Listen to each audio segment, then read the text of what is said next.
Three objects from the ancient world shouldn't exist. They look like something from a modern laboratory, but they were built thousands of years ago.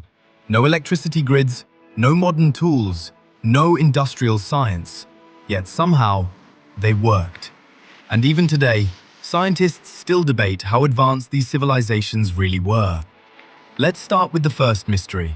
Around 2,000 years ago, in what is now Iraq, archaeologists discovered a strange clay jar. Inside the jar was a copper cylinder and an iron rod. When scientists reconstructed it and poured an acidic liquid inside, something unexpected happened. It produced electricity. This object is now known as the Baghdad Battery, a device potentially capable of generating a small electric current built almost 2 millennia before modern batteries. Some researchers think it may have been used for electroplating metals, coating objects with a thin layer of gold or silver. But here's the question.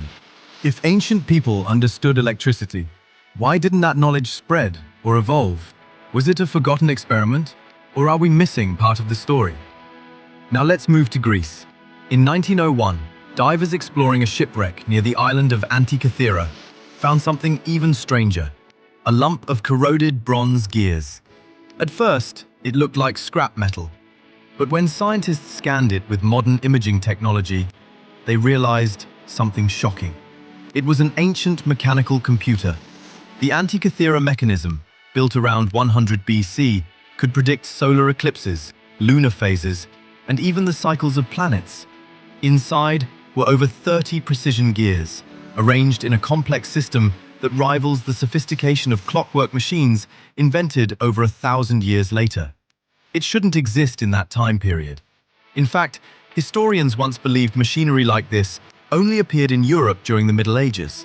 So, where did the knowledge come from?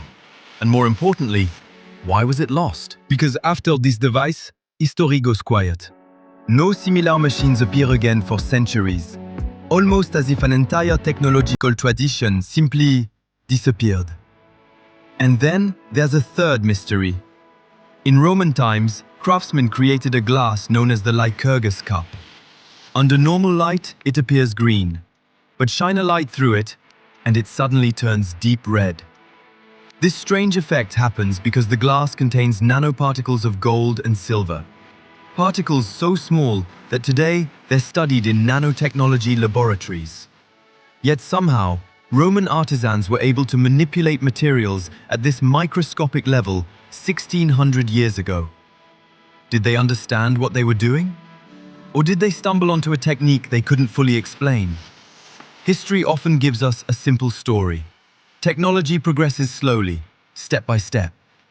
But objects like these suggest something more complicated. Knowledge appears, disappears, and sometimes gets rediscovered centuries later. Which raises a bigger question. How many technologies from the past have been lost completely? And if we could recover them, would they change what we think we know about human history? Because sometimes the past isn't primitive. Sometimes the past is just forgotten. So here's the question for you. Do you think these objects are simply rare experiments, or evidence that ancient civilizations knew far more science than we realize?